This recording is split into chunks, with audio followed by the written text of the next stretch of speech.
Hello, everyone. Welcome to episode number 10 of the Nosedive podcast. We're already on a streak of 10 episodes. Mark, how cool is that? It's wicked. I saw I listened to a podcast the other day, and they said that statistically people don't get past like their fourth podcast. The fact that we're on number 10 is astonishing, really. So full credit to you, full credit to me, and full credit to people that actually sit down and listen or watch us on YouTube or Spotify or wherever you get your podcast from. Yeah, I'm proud.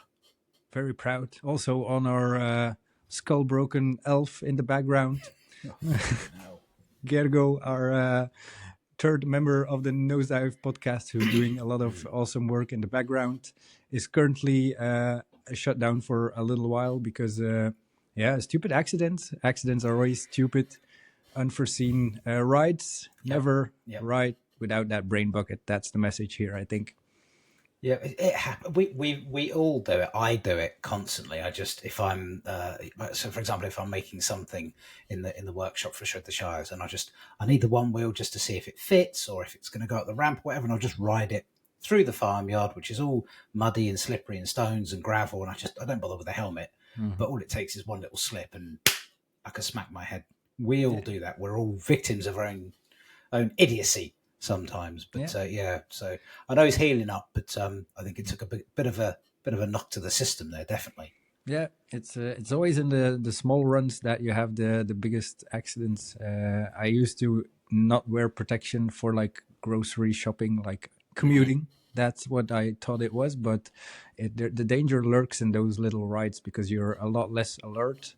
The focus is not there. If you're shredding, you're really in the zone, and on these little rides, you're kind of just buzzing around, and that's where the danger often lies. So people, if you even go for the smallest ride, just tuck in the brain and the hands and you're all good. And a motorcycle instructor that I know says to me that most accidents for motorcyclists, I'm a biker, happen within 5 miles of your own home because you are relaxed, you are on the roads, the streets that you know, and that's where you're going to let your guard down because you're starting to either wake up for the motorcycle ride to get going off to wherever you're thinking about going, or you're coming back and you let your guard down, as you say. Yeah. So just pop into the shops on your one wheel, or just hopping from one bus stop to the other or whatever, and you just jump out. I don't need the helmet. That's when your guard's down, because that's when you're not expecting suddenly, I don't know, something to avoid, somebody step out in front of you, whatever happens. That's the risk, that's the danger. So always slap on a brain bucket, and I'm saying that to myself. Yeah, it even showed this week, I think it was on Bodhi's story, that he also took a hit to the head and his helmet was cracked. So luckily he had one on. Yeah. But it's all around the corner. If you are doing some stunts on that machine, one day it will flip on you. I can relate to that because tomorrow I'm also going to the hospital. I've been experiencing some pain in the lower regions, and I thought it was my hips, but I went to the doctor and they actually saw that how is the structure there called? Not the hips, but the pelvis. Is that the pelvis? Yeah, your pelvis, it's a bit like crooked, maybe from the impact of last summer where I broke my ribs, and it's been causing some pains in the lower back, and there's two vertebrae that are not doing what they're supposed to do. So definitely need to look into that. And the physiologist last week couldn't really help me, so I really need to know what's going on there so that I can keep on shredding. Damn. Yeah. So have you seen anything other than, let's get away from injuries. Let's get away from injuries and the negativity. There's cool stuff as well. Positivity. There's the Vow dudes. The voice of Onewheel is back. Yep. A very interesting podcast on the interwebs. I've seen a couple of the episodes that I've listened to them. You know what really narks me is that I actually find the guys on that podcast are really quite arrogant. They ignore you when they come onto your live stream, when you try and do a podcast. They go off into the cupboards and they just help themselves to things in the cupboard. Luke, you gonna come? Wait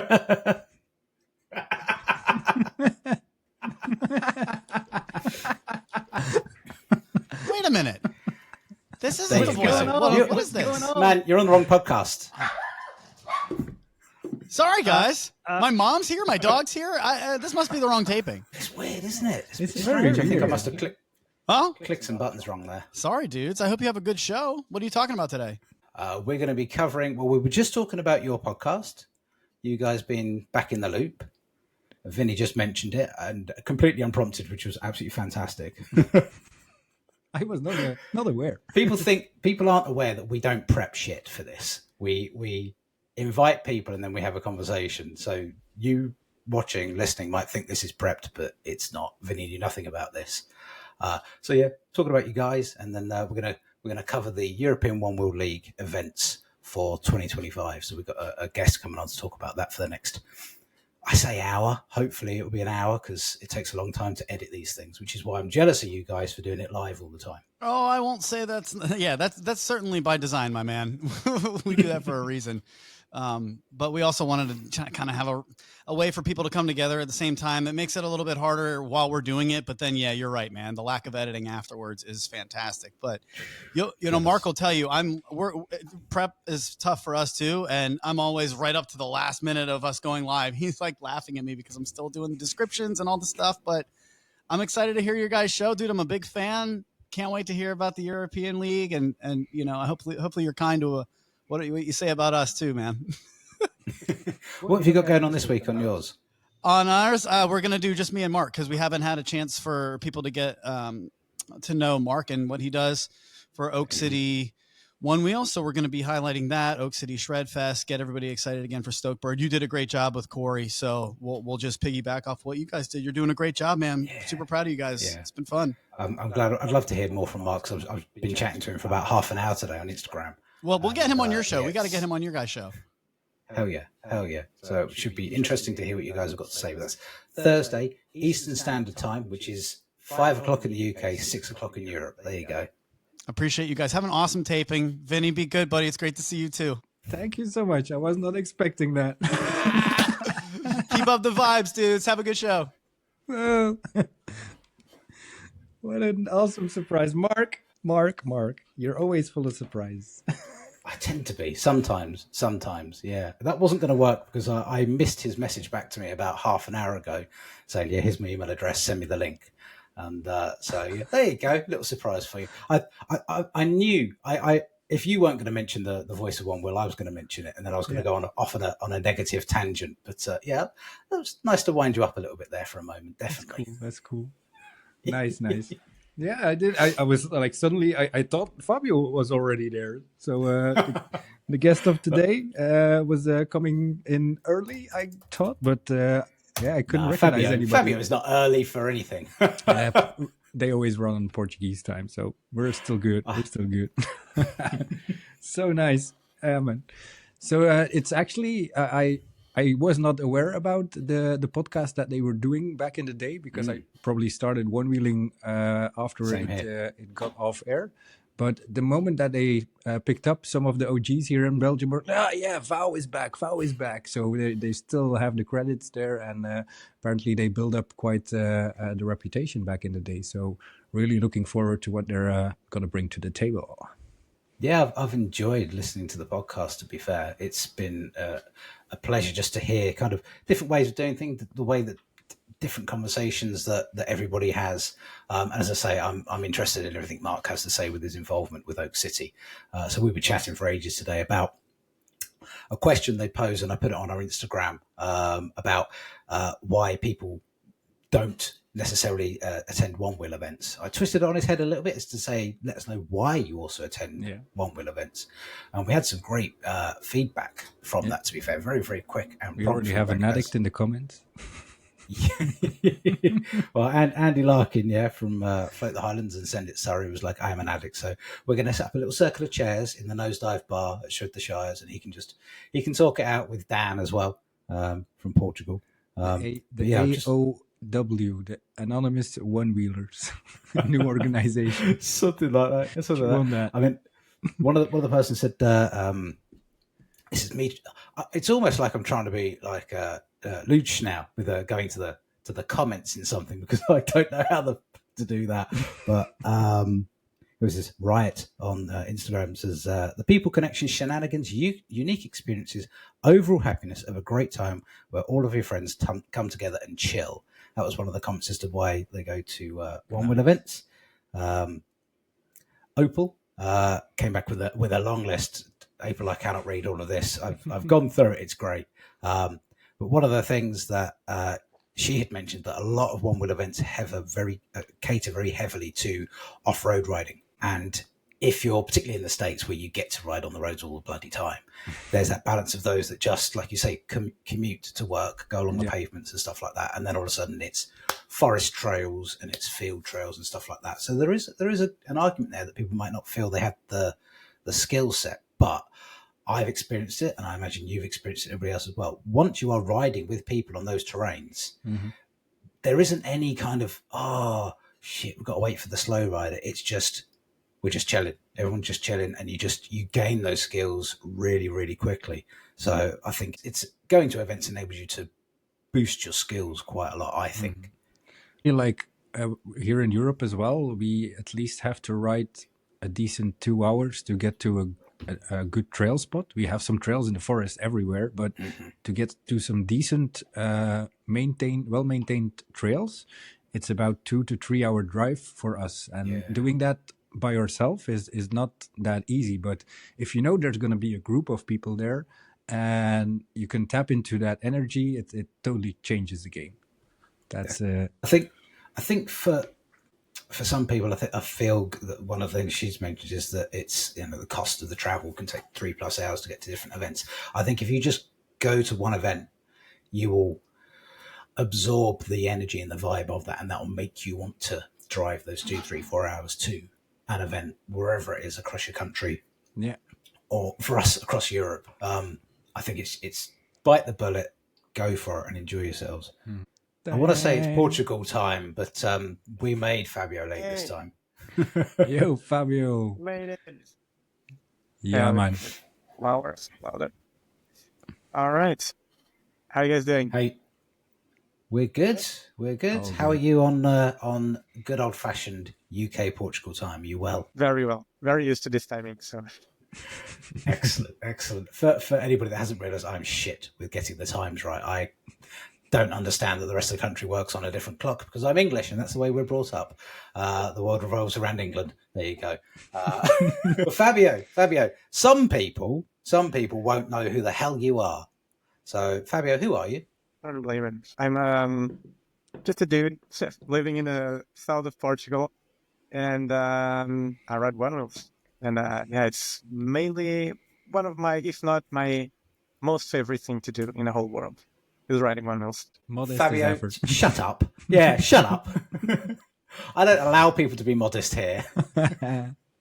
Yes, we want to talk to average Joe riders. That's the point of this podcast, so we can just talk to random people from across the world, which is brilliant. But you do slightly more than just ride Onewheels around, don't you? And please don't say you manage a supermarket because we're not interested in that. That's what I was going to say. No, I know. Yeah, no. Regarding the Onewheels thing, which I guess is what we're talking about. I do also an event here in Portugal called we call the Onewheel Algarve because we ride Onewheels and we're based in the Algarve. It's very self-explanatory. And then we do the tour, which is a tour across the Algarve, very self-explanatory, and the race, which just easy things to make sure people know what we're doing. And besides that, also part of the EOL, which is the European Onewheel League. Vinie as well is part of you, of course, as well, Mark. Just like everything Onewheel related, putting up events, going on rides, bringing people together for the love of the sport, essentially, and trying to grow the sport more and more. And we'll see where it goes in the future. But I'm very hopeful for the things that we have planned, for sure. And you're forgetting the most important thing. Right in between, he's one of the best trail shredders we have in Europe. If you have ever ridden with Fabio in the Algarve trails, you know what's up.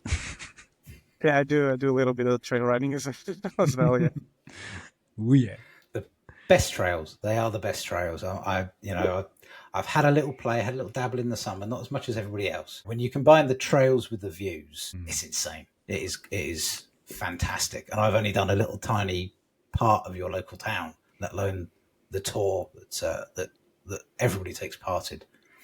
Beautiful views, There's man. so many trails. I feel very lucky by having I'm very biased, of course, but I really think the trails that I have right at my doorstep. Even today, before work, I went on a little ride. Nothing too crazy, but the gnarly stuff is always there. But there's also the chill things, riding on top of the cliffs, just looking over the ocean. It's almost always sunny here. Today was a beautiful day. I was just riding down at the top of the cliffs, looking at the beach. People are just there chilling, and it's just a nice way to go to work. It's How very nice nice, for a you. very nice place. We're really happy for you, Fabio. Anyway, let's talk about the EOL While we were 2012 waking up, because while we were waking I've up already at -7. fucking hell, yeah. I mean, I had a scarf on just for walking to my car this morning, for God's sake. But I knew this was going to happen. We are in danger here of me having a breakdown trying to edit this podcast because it will be 2 hours long, and I really can't be dealing with that. Right. So, focus. EOL 2025 events. Yes. There They are were just seven events happening this year. Yes. Yes, 7 qualifying events, and then the final that makes it 8 in total. 7 events for qualification thing, the races and all that. And you want me to quickly go over rundown? We can. I've scribbled loads of notes down so we can compare notes as to everybody's events. So the first one is Wacky Wheels. Wacky Wheels, yeah. Wacky Wheels over in Hungary. Yeah, in Hungary from May 1st to 3rd. I have no notes here, so correct me if I'm wrong. Yeah, no, spot on. Wacky Wheels from May 1st to 3rd. And then kind of at the same time, European Mark, Shred the Shires, May 2nd to 5th. But pause. I know I'm anxious about how long this thing takes to edit. I get that. But let's just stretch it out a little bit. Wacky Wheels is a free to attend event. Yes. Yeah. That's important. That is important. That's very important. The race is on 1st of May. And I think from what Gergo was saying, they've worked out some sort of deal with the local government or council, and they got some sort of grant, so they could only hold it at certain times. So immediately people are going to look and go, well, you've got 2 EOL events clashing on the same weekend, which was kind of unavoidable, really, because they had to set theirs at a particular time. We set ours at Shred the Shires because I like consistency, and I disagreed with the entire team. So if it rains, it's my fault. But their race is on the 1st of May, and even on their Instagram, which I think is brilliant, is that there are direct flights from Budapest to Shred the Shires to the Stansted Airport. So they put it on their Instagram already. So go, thank you, mate. And I know one person who we all know who loves to fly everywhere with his bloody one wheel, is seriously considering doing Wacky Wheels and then jumping on a plane and coming to Shred the Shires. So Vid, if you do that, we will be all in awe of that level of dedication. Vid is doing that as well. I've spoken with Gergo just a little bit. I've been looking at some flights as well, but I'm not sure if I'm going to be able to also make it. But we'll see. I might join Vid on the flight from Hungary to the UK. We'll see. Those dedicated to do all the events will have no choice. So the event after that, obviously, I put my Shred the Shires t-shirt on because we are basically talking about events, and I don't really need to talk about. I think people are fucking sick and tired of me mentioning it. There will be a podcast where I don't mention it. It will probably be some point after May, if I'm honest with you, and then I'll probably still refer back to well, the Shred the Shires, what we did. You guys know this is in my brain constantly. I've been booking medics today, and I've been paying for the toilets and things today, so it's constantly there. But yes, it's a weekend. I have to look at the dates. I wrote the dates down, 2nd to the 5th of May. As a reminder. Wow. Okay, no stress. Them written down. Yeah. 2nd to the 5th of May. We've got weekend tickets, camping, all the rest of it. Spectators are free. Groms are free. Groms camping is free, which I didn't realise how some people were going to be very clever with that, but they have been. I've got some Groms that are coming that are just bringing their parents. The parents don't ride, so the parents are coming for free. Well, parents are paying for camping, and the Groms get a free ticket. They get to do absolutely everything. Get to use electricity to charge their boards and not paying a damn penny. I think there's 3 kids that have worked that one out. I think they've got like 3 parents coming with them. It's like sneaky little. But hey ho. Anyway, then we've got the first new event for the EOL, which is the Float Connection. Yeah, exactly, the Float Connection, which south of France, near Montpellier, in a town called Gignac. I'm probably saying that wrong. That's how I'd say it. Yeah, last year it was the first time that they did this event. It was kind of like a pilot event for the EOL, being the first time that it was that event, and also the team was doing. They had never done anything like that, and it was very well received. The community went there and supported the event, and we had very good feedback from the race. They actually started implementing a new qualification method that we've since adopted for the EOL, and are giving out for all the events in the EOL to do if they would prefer, which I think it's way more fun than the time trials. It does require a lot more time to complete it, but it's way more fun. So I'm very excited what genuinely, what is it? Because this is Kate deals with this shit. I don't deal with this shit. So what is it? Essentially, instead of doing the timed runs, so the 2 time trials, you just put everyone into random brackets of 4, and they immediately just go over and race each other. So everyone in the event gets a head-to-head race, which with the time trials, you don't have that. If you have 100 people attending the race and only the top 32 compete, all the remaining like 60 people don't race head-to-head. And with this method, everyone immediately just goes race against one another. And then from there, there's a lot more nuances. Like you then move over from one bracket to another and mix and match the riders and assign them points and all that. It's we could stay here for a while talking about that method. I get how it works. It sounds the gist of it is that people just go into it and immediately race each other. So I'm very excited to see which events adopt this method. But again, it does require you to dedicate a lot more time of your events to this, especially the more riders you have, the more brackets you're going to have, the more time it's going to consume. So it's not for every event, but for those who can adopt it, it's a fun alternative other than the time tracking with the chips and all that. Yeah, that explains why they have a slightly different ticketing system to a lot of events. I mean, last year we did race tickets and we did race tickets and we did sort of chill tickets for one of them. Yeah. This year we're just doing everyone gets the same tickets because it was very little difference in the costs. But yeah, last year they did weekend ticket for a weekend, and then they also did the race ticket, and then they did the rides ticket. So I now understand why they've done that. I'd say they've yet to update those tickets yet, but it's still a way off, to be fair. That sounds. And to be fair, the track looks great. The dirt pump track that they ride on looks really awesome. Fun. Also trying to go. It's nice and wide. A lot of overtaking options and some cool obstacles in between. And the brackets really seem fun, but I think it's definitely something for the smaller events, because the bigger you are, the more time it will consume, as Fabio says. So to all event organizers, just don't jump on it without thinking.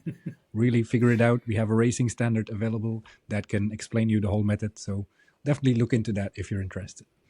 I'd certainly just imagine any ride you do with 10 people or more on one wheels, and how it is impossible for everybody to leave at the same time. Now times that by 80 riders all trying to get to the brackets, and people just disappearing off and going off to their tent or whatever, and then disappearing, and then that creates a delay. And as you guys know, a 5-minute delay at any one wheel event is basically might as well be a half an hour delay, because it's just a nightmare to organise things properly. Yeah. After that, we've got the Swiss race tournament. Now, I know that there are things in the work to make it slightly different, and I went to have a look on the website, but tickets coming soon, and what is happening there will be interesting. I know some people that are considering doing Gignac to the Float Connection and then going through to Switzerland, sort of taking 2 weeks. to get those events. Pretty 'cause they're close to quite each other. close. Two They are events. quite close. So we didn't mention the float connection is the 30th of May to the 1st of June. And then the Swiss tournament is the 13th to the 15th of June. Sadly, I'll be on a beach in Turkey during that time, so I can't go to the Swiss tournament. Oh, I think poor I'll Mark. cope. I'll cope just about. I'll have a few drinks. I'll be fine. But yeah, I Very missed well. out on that last year. It looked like fun. The Swiss race last year, and the I don't know what the building is that they've used for the trick Our comp. float. The whole of float. Yes, I love the sign. That's- I that's remember the sign of that. Super fun. Yeah, I That think looks this year exciting. it's gonna be so awesome. I just heard a couple of things about the events, and it's shaping up to be so interesting, very different from last year. And I'm very excited for them to release more stuff and to, tell the community what they're gonna do, because I think they're gonna do some really awesome stuff. That's all I got to say. Yeah, I think a lot more people will be interested this year to go to Swiss. Yeah. So Yeah, keep yeah. keep your eyes open on the website and on their communication, because it's going to be hot. I'm guessing I'm going to need a few more cocktails and just stay off my phone and not check Instagram and updates and stuff like that. Cheers, guys. Well, I'm still going to Turkey. I don't care. I'm going to get very drunk instead. But yeah, Swiss is one of the places I would like to go. But Float Connection, it's in my list of sort of the top 3 kind of events that I do want to go to, because it's a long drive, but I think it could be fun. It could be fun.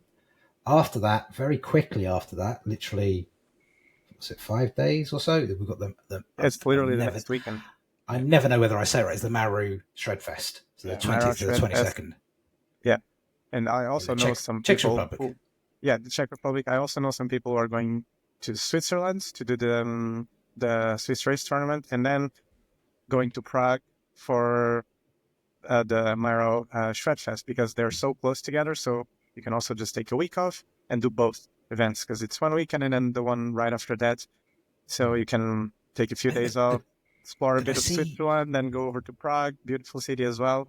Yeah. And just I do that. see somebody said something. I've a vague memory from last year. Someone said the train line is really easy or something between Switzerland and Prague. I'm not 100% sure, but I know somebody said they've gone by train. Yeah, they're and not stuff, so. the furthest at all. Like, for example, Hungary and then the UK, which are very far apart. And it's also a testing thing to see if 2 events being close together geographically and time-wise allows people to just take 1 week and do 2 events. Yeah. So there was also some feedback that we had from last year. Some people prefer it this way, other people don't. Like, for me personally, I would prefer them to not be so close together, because if I can make it to both, I have to go to Switzerland and come back and then go to Czech Republic. But you're never going to please everyone, so we're just trying things out and see how it goes. Yeah, keep on experimenting and see what the feedback is of the community. It's all about playing around with different formats and trying to see what works, what doesn't work, and then carry it on to the next season. So the one after that is actually, there's a break. I love the fact that within, including ours, like within sort of 2 months, basically, there's like 4 events, 4 events, and 5 events. Sorry, in 2 months. So there's a lot, but that's Europe. You've got to do it during the more predictable seasons, and most people, particularly in Europe, try and avoid the summer holidays as well. For those people events. are traveling with their families in those times. And prices just skyrocket. So, but then we have Lars's little event, the Danish Onewheel Games. Yeah. On my list. Yeah, they just literally. I mentioned it to Nick Uppy, part of our team, today, because he was like, I really want to see the tickets for Danish Onewheel Games. I went, Lars, release them on 2 days ago. He's like, I think he's probably booked. What's really good with Lars is that he has a limited amount of people that he can come. There's 25 tickets, racing tickets available. Currently left. Yeah, I think he had 30. He sold 5, and there's 25. I'm a bit confused. I think it's either 25 or 30. Yeah. But there's also chill tickets as well. Yeah. If you want to go there. Denmark is a beautiful country as well. So yeah, and it's all in Lars's little, I want to say compound. That sounds really kind of habitat. His habitat. see, Lars is a man that would live in a habitat. Made of balloons. Just enter. Just a giant balloon Just to the arch as you head. walk in. The gates don't squeak. They go. Sorry, Lars. We just had to do that. We just had to do that. Absolutely, yeah. There with the swords. There is no. Stop. Yeah, well, it just always brings the party. Last year here, he was the heart of the party with the balloons, and everyone did a huge party at the house. That was But they have the good thing about, and I have to mention because of Lars's tickets, is that they're it's quite a discount until July, like right up until sort of 6 weeks out. It's got, because I've got the tickets here. They've got well, currently I think the races are €35. I'm not going to translate it to any other denominants. Yeah, 35. I think he's got his euros on his website. And Groms are 22. And then the prices do jump up a little bit in July. Don't quote me on that. Just check Danish One World Games website yourself, you lazy buggers, and you'll see everything on there. And it's on my list. It's on my list. I could get a ferry to Amsterdam, and then I can just drive up through and into Denmark. It's tempting. It's very tempting. And it's in the summer holidays, so I could take the kids. In the summer holidays as well. Tempting. There you go. Yeah. So I think almost, again, 5 days after that, we have Send It Surrey.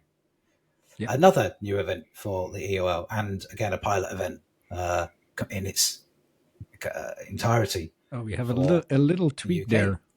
The Send It Surrey is officially not a pilot event this year. Okay. They put in how do you say, a dossier or a file as dossier. That sounds really suspicious. No, just to confirm that they filled are full of euros. It's sorry. It's actually to confirm that they are mainly organized by the Float the Highlands crew, and they are very experienced, as we all know, in throwing out some awesome events. And because of that, they brought us some arguments to actually be part of the EOL from the start. And they had some pretty good arguments. We looked into that, discussed it with the whole founders group, and there were legit arguments. People who are behind the scenes are really experienced in putting on a show. So we voted them in for another league event. Absolutely. And again, they're one of the guys that have got their websites all up. All the ticket prices are out there. Lists of places to stay, the Airbnbs, because of where it's based as well. It's near Gatwick Airport. I had to think for a second. Gatwick Airport. I had to think. Literally, my brain went round the M25 and then down the motorway. It's real close to Gatwick, so there's loads of Airbnbs and stuff like that to stay in. So there's a lot of opportunities in there. And they've got a couple of guys from the Oak City, or more than a couple of guys from Oak City coming over as well to help out with that, which should add that little international twist to that, which is pretty damn cool, really. Yeah, Andy has been putting his tentacles all over America and networking here and there, so he's doing a great job to make the bridge between the two communities. Yeah, last I heard they were... Andy, keep your tentacles to yourself, young man. I don't want no tentacles here, Andy, please. Tentacles. You said tentacles. They were preparing a shipping container to ship one of those over to Europe. I thought you meant like the competitors. Boom. Let's shove them in there. Yeah. Get everyone. Put the Onewheels and the kids there and just send them off to Europe. Yeah, so. It's an underground league. It all works. Absolutely, yeah. Just traveling over boats. They'll arrive in Southampton. They can arrive in Brighton, just board onto the pier, just ride up the pier from Brighton, which apparently you're not allowed to do. Who knew? Who knew until the security guards start shouting at you to stop riding on the pier? But there you talking might from have ignored experience, that one. Slightly. When we went for a little ride around Brighton. So yeah, that's going to be 22nd to the 24th of August. And then Fabio, you're doing us all a favour. You're giving us 5 weeks off. 5 weeks off of not having to travel around everywhere. And we have the championship race. Or event. I don't want to call it the championship race. It's more than that. It's much more than just... Yeah, it's an event that hosts the championship race. Yeah, very important detail. How would call it? Yeah, the event itself. So we are gonna have the tour, obviously, and that's where we cross the Algarve. That's not really a race; it's more like just a gathering of one-wheelers going on an adventure, essentially. And What an that will adventure. happen. That'll happen before the race, so that will The be 24th of from September till the 1st of October. There are exactly 30 tickets available. Pre-sale tickets exactly just came out today, I believe. Priced at exactly. €400 for the Yeah, pre-sale yeah, tickets. yeah. The So for ferry from Southampton down to Bilbao in Spain is... Sorry. Might have been doing some maths earlier today. Might have been. I was wondering where you're going. That It's going to get yeah, costly. it'd be good to sell out some stuff for sure. But yeah, for the tour, we've just released the pre-sale tickets, which are only going to be available for around a week, and that is essentially because we still waiting on a couple of things. This year's planning, it's going a bit slower because there's a lot of stuff involved on the tour. We've decided to just go with one tour this year, opposed to last year where we did two. That's a bit too much. And we're going to do the longer tour, so it's 8 days in total. There's quite a lot of stuff to look into and to confirm. We're passing through like 12 municipalities, so I have to go to meetings with all of them and get the necessary approvals, permits, all that type of stuff. So that takes a while, and we are waiting on a couple of things. So we can't really put out the full ticket because we don't know the final price without these last few bits and bobs. So we've released the pre-sale ticket because honestly, we just need money to reserve the hotels. That's the main thing, because the hotels are putting a bit of pressure on us because, hey, you asked for like 20 rooms or whatever, and we need some deposits. So that's essentially the pre-sale tickets for us to be able to put the deposits for the hotels. And right after that, for a couple more weeks, I think we should have the final things sorted, and we'll release the full tickets. So if you want to reserve your spots and actually be able to pay separately, because it's going to be a big value being the big tour, you can buy the pre-sale ticket. And if you do it, we're also going to give you a discount for the final ticket as a small thank you for helping us out at the start. So yeah, that's already available. It's a little bit more than just kind of organizing basically 8 days of little rides. It's just the logistics alone. My God, if I was wearing a hat, I'd take it off to you, man. Because yeah, it's quite a lot of things. Yeah, it's the hotels, like the routes, because then some cities go like, okay, you cannot pass through here, so I have to find an alternative. But also try to make it as interesting as possible. We want to avoid the roads as much as possible, especially like the main busy roads, because no one likes to ride with a lot of traffic. People are here to explore, see the coastline and all that. We don't want to ride alongside cars, honking and speeding past us and all that. So we really want to avoid that as much as possible. But when you do a path across the country for almost 300 kilometers or around 300 kilometers, some parts are kind of unavoidable. So is it just one way, or one way and then come back, or what's the?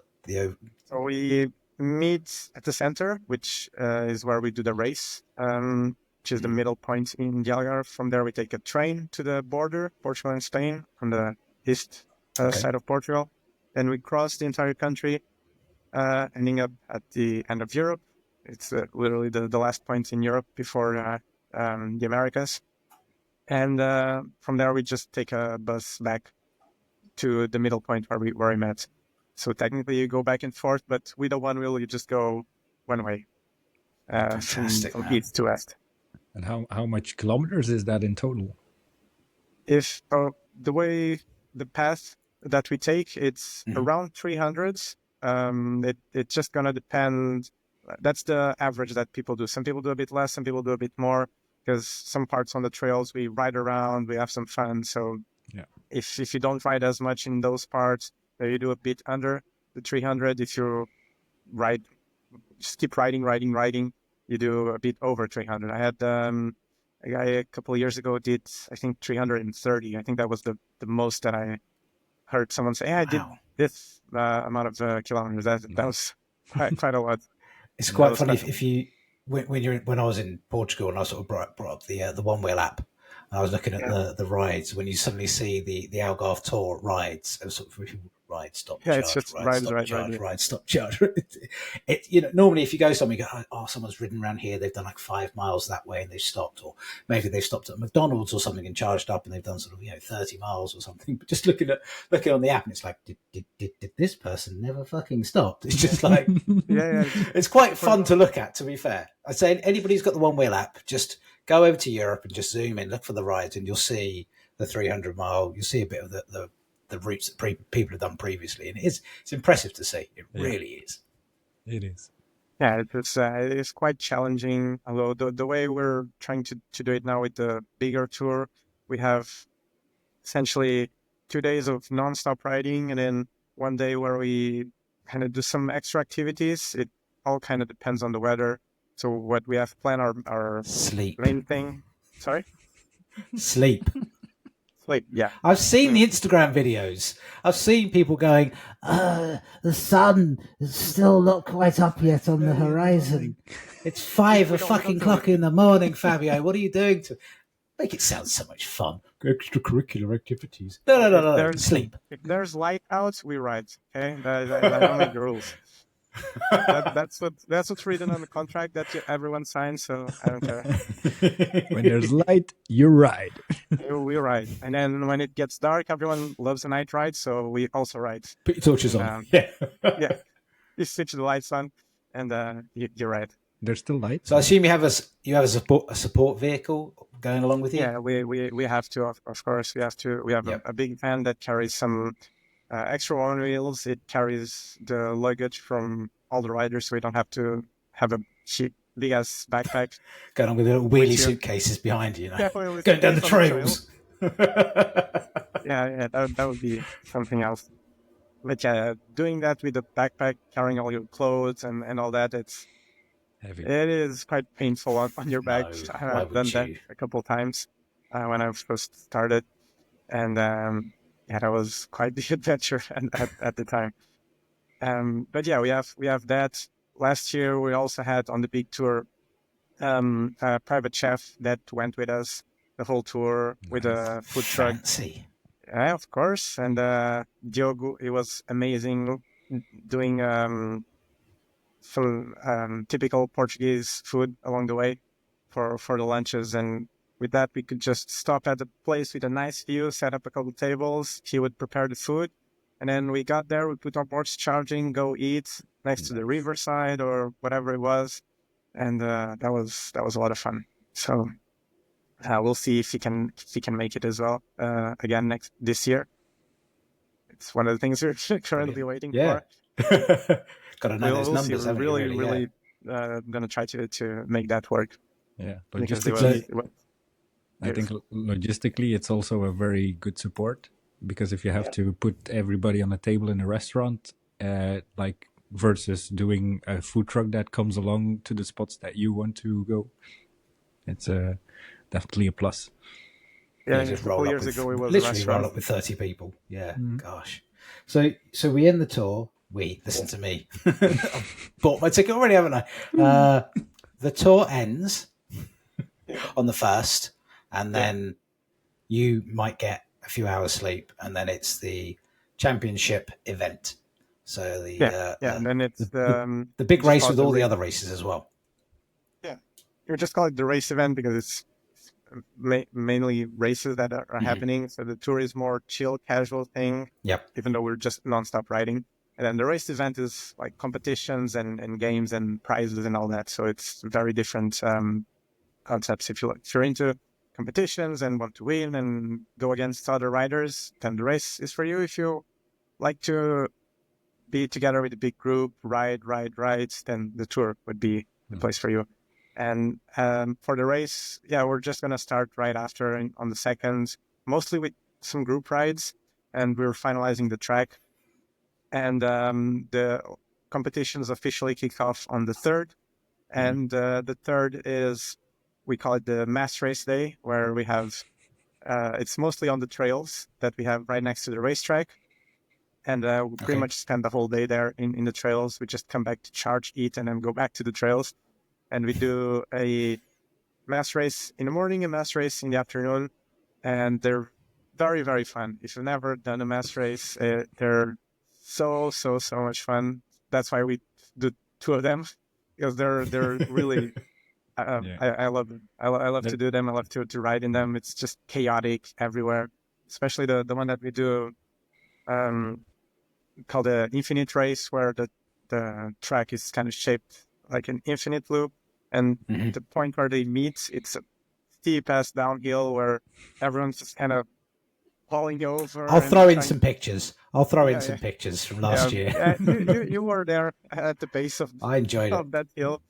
And people just gather at the base of that intersection, and it's just chaos. It really is just mayhem. mayhem. And It's fun to watch. I mean, I went to spectate, and I just thought a few days away in Portugal, enjoy it, and it was so much fun to watch. It really was, from the start to the finish.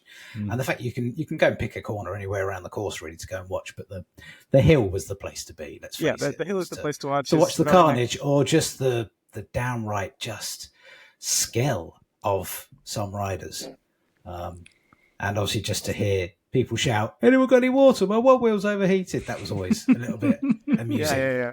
That was funny. That'll happen. Well, it can always rain. Okay, that's what I'm saying. To It everyone. did. It can always It did. rain. When I got to Portugal, it rained. It rained for like a couple of And hours. I think we woke up and it was wet, and then it was gone. last year on the second tour, it also rained, so we had to kind of adapt on that, which was very, in a way, interesting to see, and it kind of worked out in a way. We spent more time kind of just chilling with the group and connecting with the riders, which everyone. Just the vibe of everyone was super positive, even though the conditions didn't allow us to ride completely. We did the best we could, but it can always rain at any event. I mean, look at the Highlands last year in July, middle of summer, and it rains. You can never feel the weather. But moving on in the race. So you have the mass race days. Then on Saturday, that's the big day. The finals, the UL finals happens on Saturday. And Saturday is the day to stay at the racetrack and just watch the best of the best compete. And it's incredibly fun. The speeds that these guys and girls are reaching, it's insane. Last year, we had an amazing race, and it was just like a dream come true, watching all of these people here at the track, which is where I learned how to ride. My first ride were there because I worked there. My parents have the business there since I was born. So that's kind of like the area where I grew up in, and it's where I started riding. In fact, the beach where everyone rides down, the Falaise beach, my very first day that I got one wheel, I will never forget it. Me and my cousin just went down to the beach, and I took my first nosedive and ate shit on that beach. Luckily, it was on the very beach. first day. What a horrible place to nosedive. Oh. It is. It really was. And it was love at the first nosedive, I guess. There is the title of our 10th episode. Thank you, Fabio. Boom. Oh, brilliant, man. Brilliant. But it is a beautiful place to ride, a beautiful place to visit. It's a great place. We're very lucky, actually, with the city. They're super, super supportive. We did a small event there last year, also before the summer, just like a public day for One Wheel. And the local municipality president, she attended there. She was very excited to see us at the race. The vice president of the city also was present there. He went there with his kid, watching the races for a bit, and it's just nice to have the city support us and allow us to use the space and encourage us and help us to promote the sport. And it just gives us a bit of that extra relief in a way, especially given that in a few countries here in Europe it's illegal to ride, and here we are very lucky to have the city support us in our rides, essentially. Yeah, I even saw an escort by the police in one of the videos of the tour last year. So everybody was like, "Whoa, we're getting escorted like in other countries." That was so funny. That was actually 2 years ago, because last year, since we're so few riders, we didn't need the police. They said you don't need an escort because it's very few riders. But 2 years ago, we were 60 people. So 60 people on the road. That was quite busy a roads. well. Imagine managing 60 people riding across the country. That was not easy. Yeah. So in that part where we had to, there was no way out except the main road. We asked the police for an escort, and they did it. And we were at the track. Everyone was just having fun, just chilling. And suddenly, two policemen on motorcycles, they just speed up, parked right in front of us, and everyone's just like quiet, dead quiet. That was so funny, and a lot of people thought that we were doing something wrong. And when they realized we were getting escorted, everyone just lost their mind. That was so funny. And actually, one of the policemen, he was having more fun than all of us. Actually, everyone was, that song, "It's the Sound of the Police." Whoop, Whoop, whoop. whoop. They started singing that song.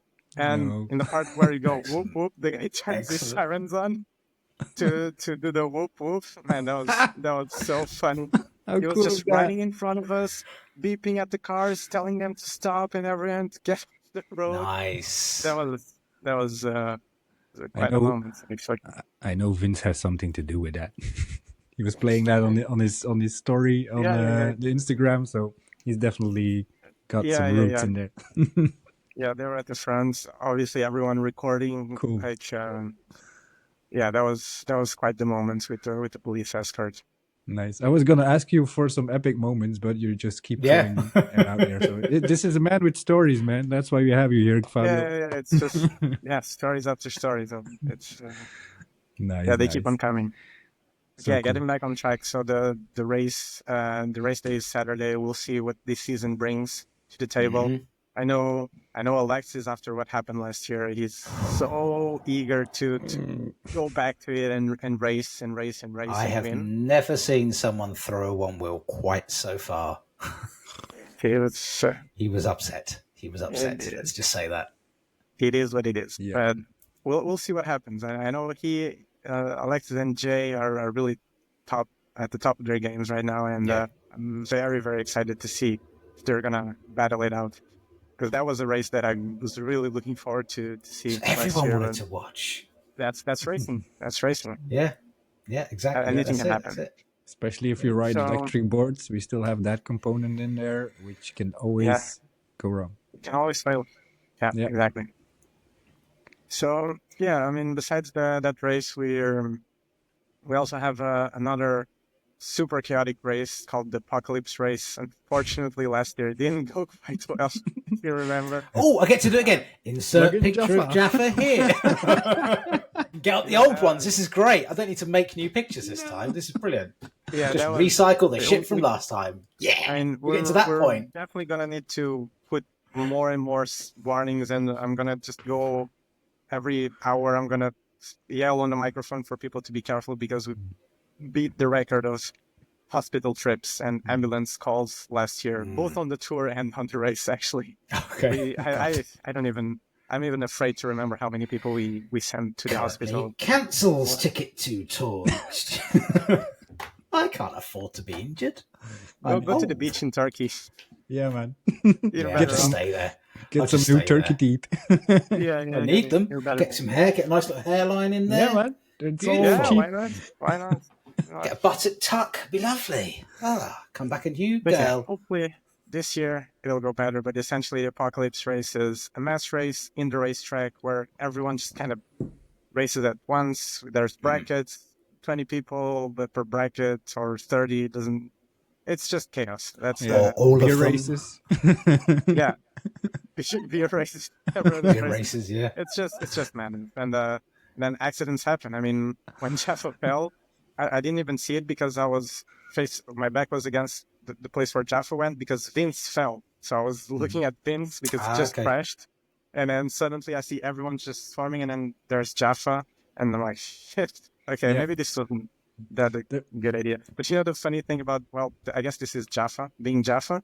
He went to the hospital. He came back with his arm on his shoulder. I was in the supermarket taking care of some stuff. I don't remember who and I heard that Jaffa was back there. So I went to the restaurant. He was sitting there with everyone. he sees me and he's like, "Hey, yo, Fabio," and he hands me a €100 bill and he says beer, and I'm like, doesn't say anything else, just says beer. What? Typically Are you Jaffa. okay?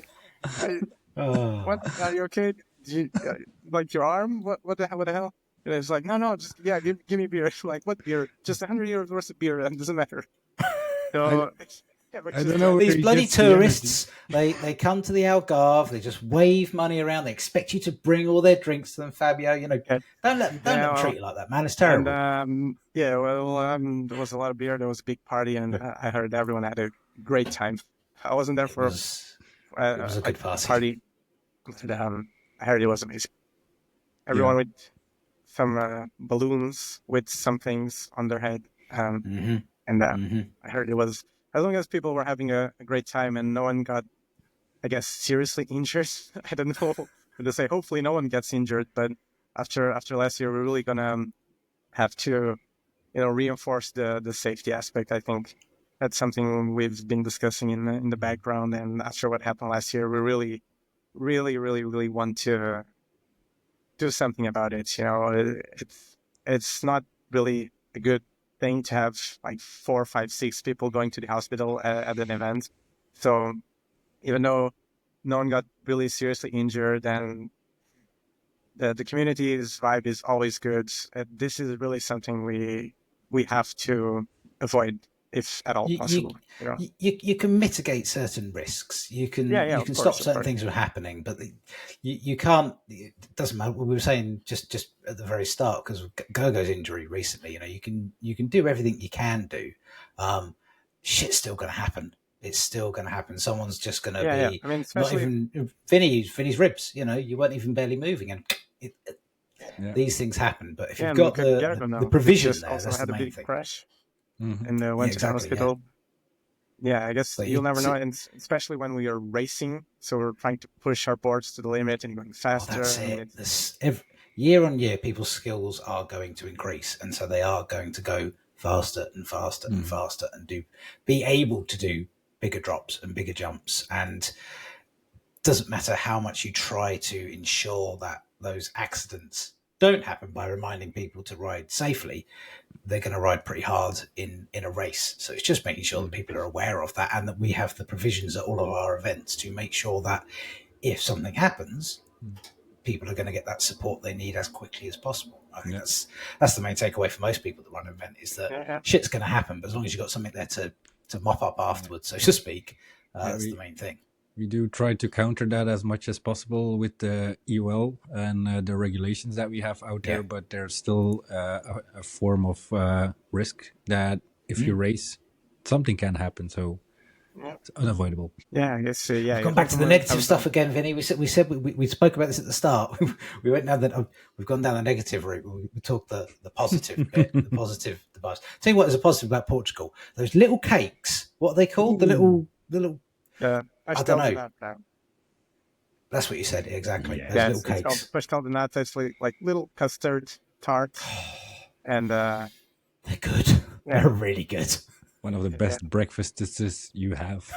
I think in fact, it was Lars was eating them before the start of the tour, because it was literally our last day. We'd just gone to the supermarket, as it was a Fabio supermarket, to go and get some bits and pieces just before we got on the flight.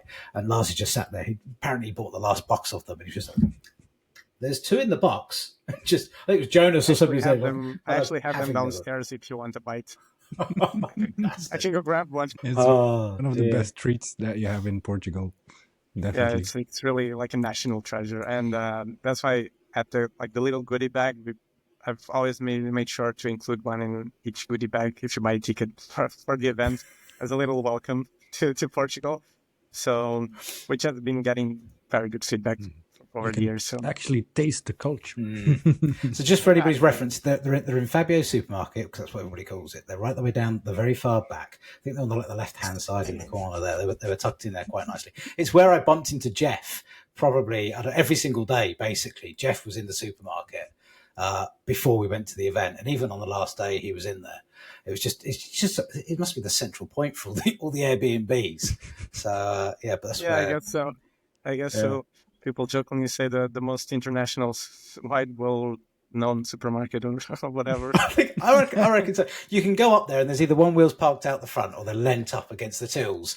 And in my brain, I'm like, the staff must be really pissed off about this. And I thought, actually, no, they don't give a flying fuck because No. Fabio's prepped them. Yeah, Half of the revenue comes from that. Yeah, that's true. That's true. During the event, the revenue of the supermarket is actually higher than Nice. the weeks in between. So Always support your local community. yeah. My mom at the start was kind of like pissed. Oh, you're taking like a week off work and all that, but not like, yeah, just do the event. Yeah, just do it. Just do more. Just have 60 people outside your family's restaurant. Yeah. The table, a huge table. That was always nice to get everyone. It's always good fun. Gather a big group, having dinner there. That's always fun. Yeah. Speaking of supporting people, I have to be really cheeky now because I completely forgot to say this at the start. Today's episode is sponsored by GB Merchandise, your supplier for all good merchandises, because Gary from GB Merchandise is sorting me out with some things for the Nosedive podcast. And in payment for that, I said I'd throw out a little advert. So if you're running an event or just want some merchandise stuff sorted, check out GB Merchandise. Google them, you'll find Gary. And literally the man can make anything and get it absolutely anything printed up for you. But he's doing some things for me that is sorting out for the Nosedive, and obviously he does all the Shred the Shire stuff, which is a colossal amount of things that we produce for that event. So GB Merchandise, there you go. I've done a cheeky little advert in the middle of it. I'll ignore the little YouTube advert, a little button that says, "Are there any adverts in this?" Damn, I thought I had this like banner app on my phone and I would hold it up, but I failed. It's not on there anymore. I'll stick it up there. Don't you worry. I'll sort Gary out. I'll put it up there. Yeah, GB let's try Merchandise some logo. fancy in-camera stuff. One thing I did say I wanted to cover, there's been some changes in the EOL, kind of the rules for the races. So last year there were tier 1 and tier 2 events, and last year it wasn't a year, it was 18 months. So if you want to just explain that a little bit clearer, would be great. Yeah.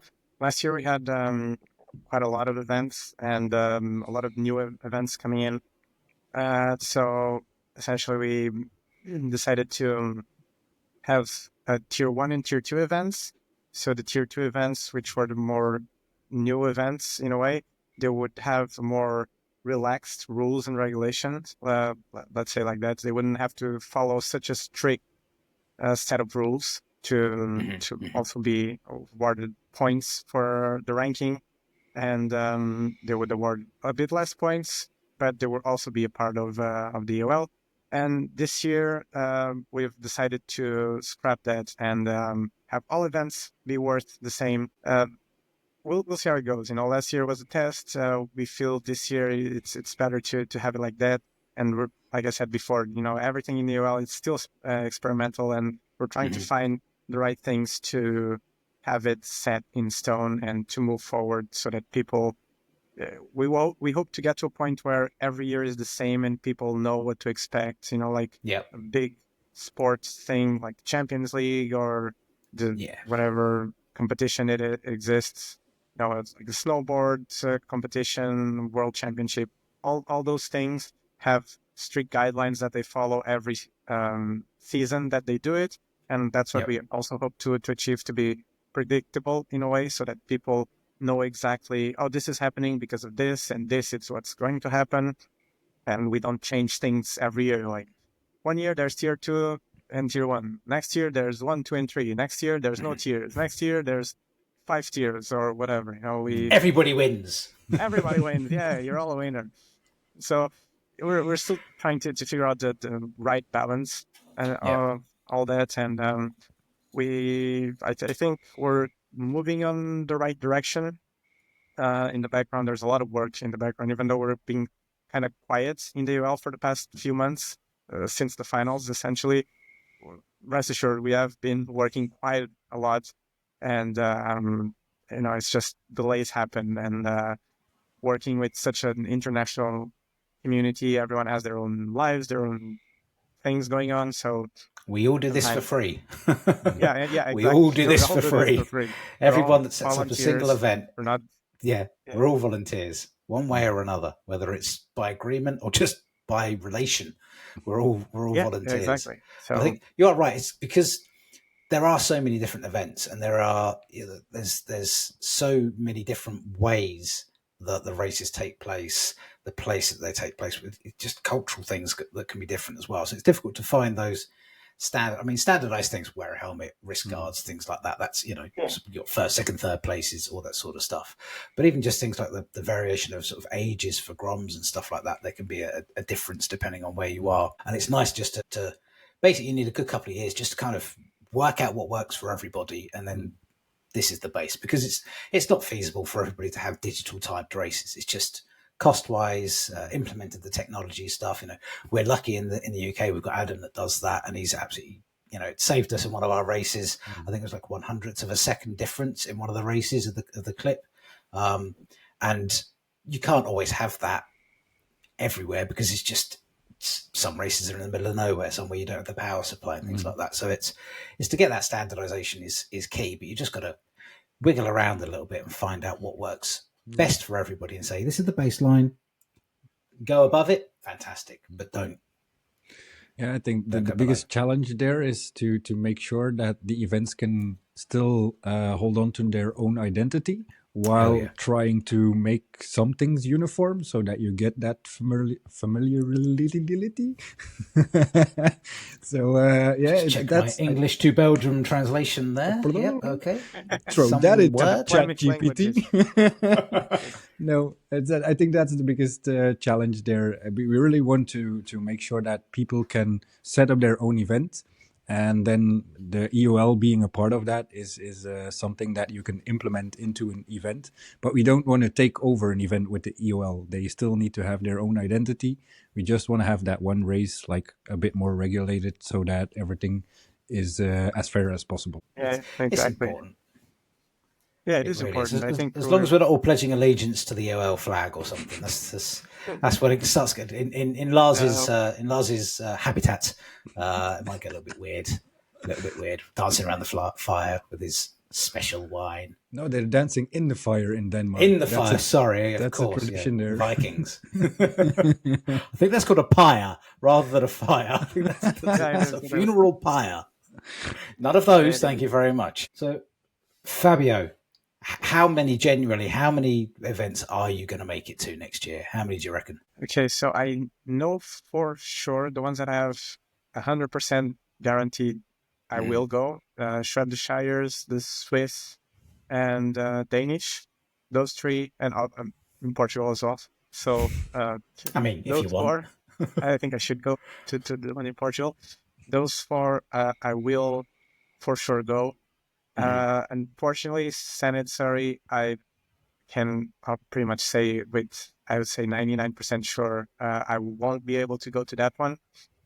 The Wacky Wheels, if I can have some good flights, Faro, Budapest, London, you and Vid could certainly share a taxi or something, couldn't you? I will try to make it. And then the Float Connection and Maro. I'm also obviously really gonna try to make it. I went to Maro last year, and it was so fun. The trails they have are incredible. They look wicked. I've put it down in my notes how cool the trails look. How cool in the they are amazing. The mountain bike track is super fun. Wicked. It's a very, very chill event. Everyone's just there having a good time, partying, listening to music, having some drinks, having fun. It's a very cool community. A lot of the guys, even though they don't speak a lot of English, so there's always the language barrier going to one-wheel events in Europe. We always find a way to communicate ourselves, and when we go on rides, we don't really need to speak the same language, like the same spoken language. We all just riding and having fun, so we understand each other that way. But that's an event that I really, really also want to try to go. Then the Float Connection as well. I know very well their team, and after the feedback that we got last year, I know the place as well, the south of France. I've been there around that area riding. Okay. With the guys a while back, which is kind of in the way that trip that I did to south of France with some riders was kind of how we started the UL in a way. I guess that's a story for another day.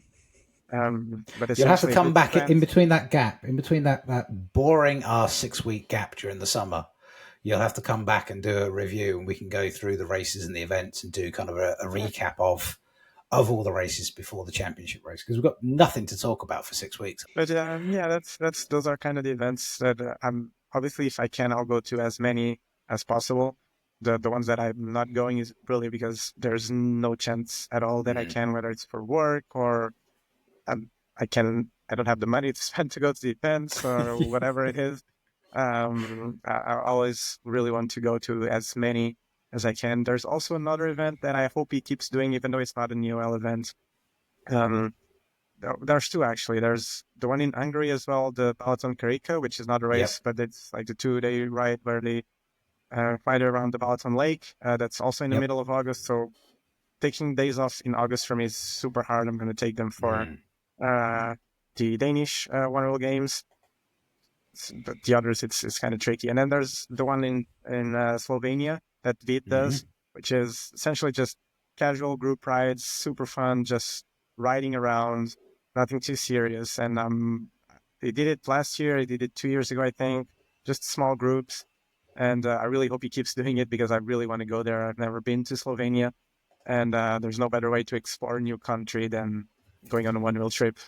18th to the 20th of July. I'm just scrolling through my WhatsApp messages because I was chatting to Vid the other day. So it's the 18th to the 20th of July. He's doing his thing. So there is actually, you say that, there is, that gap that we've got between June and August. So one thing I didn't mention about our race here is that we close out the event with a trail competition, which I think it would be nice to mention as well, where essentially we crown the best trail rider in Europe. So currently, for this season, we have Darren from the UK, the best trail rider. And in that competition, to close out the event, which to me is my most dear competition, since I won it a few years ago in Italy, voted by the community. And for that competition, I will always award a full ticket for our event for next season. So that's the tour, the race, everything. You have a free ticket by being the best trail rider in Europe. That's a pretty good price, I would say. And I know Darren. I've seen Darren comment on a few things of the events he's planning on going to next year. So you might be giving him another ticket this year if he's. I mean, I saw a video today. For this one. He has a ticket for our event, so yeah, I really hope he comes along. Definitely, I saw him post. He posted a video today of him riding in the ice and snow and stuff, and he was going hell for fucking leather. So, dark horse for this year, I reckon. A little dark horse in the EOL, sneaking in there. I think he's been making so much progress. Dan. Yeah. He's been fantastic work. Darren is one to keep into account. Yeah, absolutely. Now in the new mask.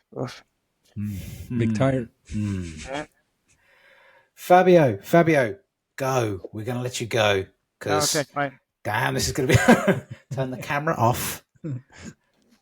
Put the cake in a box. Address it to Shred the Shires. Sure, I will. Post it over. Brilliant. Fabio, thank you so much. Fantastic having you on, man. Really appreciate it. And for all the effort you do, because you do more than anybody realizes, I think, behind the scenes of the EOL. I think you keep it together quite nicely. Thank you. Yeah. Cheers, man. See you. Thank you so much for taking the time to be here, explaining everything as well as you. I cannot come up with execute them as well as you execute them. As he dances around the pyre. Yep. And keep on doing what you do and being who you are, because you're a wonderful person, Fabio. Thank you. You guys too. Cheers, man. Thanks. Thank you. Cheers. Bye-bye. Now, how do I get off? Oh, man. Oh, God. The energy that Fabio brings to anything is ridiculous. It's amazing. It's really amazing. I've seen him, doing so much events, putting so much effort into the whole community, being involved in so many things, being the Iowa, the OWA, the EOL. He's always there when you need him. He's always there with advice, and he's been mainly putting all of his energy, all of his free time into this community, which is so respectable. It really is. And I mean, the fact you said, I know they bought the beers, and I heard it was a good party. I was like, yeah, Fabio wasn't there. I wonder why he wasn't there. And then I thought, no, when you're running an event, you do not want to be partying until, I can't remember what time we left, but late. It was late. I say we left and then we went to go and play poker, so it was later than that. I was thinking who wasn't there, but yeah, it's exhausting. It really is. And to do the tour, I mean, for those who don't know, last year Fabio did a short. Was it the shorter tour or the longer tour first? Can't remember. Short first. It was the short tour first, 4 days of the event, and then the long tour straight afterwards as well, which is another 5-6 days of doing a longer route. Mental. It's just insane amount of miles and energy required, and of course it takes all the time off of work as well. So it costs a lot to do it, and a lot of mental energy just to do these things. So again, Fabio, well done, man. Absolutely well done. Yeah. I hope to see much more of that, and I know for sure that he will bring new stuff to the community, as he always is. Innovative as hell. Yeah, I'm excited. I'm excited for the championship race again. I'd love to go back, even if it's just for a couple of days.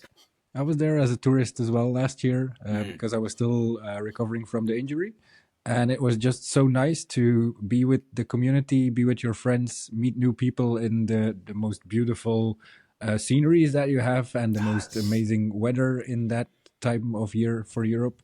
So for that alone, it's already worth going, because I still cherish those memories like in my heart forever. It's such a unique experience to be able to ride there and to have some fun with your friends. It's definitely the best EOL event. Championship is the best EOL championship race of the season. Absolutely. The best one we've ever known. I think that's it. We're at nearly an hour and a half now. I'll try and cut it down a little bit, but I think that's it for tonight. Thank you everybody for joining us again on this Nosedive adventure. It's always so nice to get to know the people a little better, and we hope to share some light on some other events as well, as they are popping up in Europe and America. We're going to try to put these people in front of your cameras or into your ears if you're listening on the podcast audio. People do. They don't. Some people don't get to see my stupid pictures, and I spend ages on AI with those, screaming at the bloody machine. Does it work like that? Like scream a command? Sometimes, Sometimes, yeah. All right, so cool. So if you like the content, give it a thumbs up. It helps spreading this message and this podcast to a lot more people. Follow our YouTube channel if you're into it, or wherever you're listening. Just give us some push on some buttons and we're all good. Mark, take it away. Keep that nose up. Bam. Where's the off button?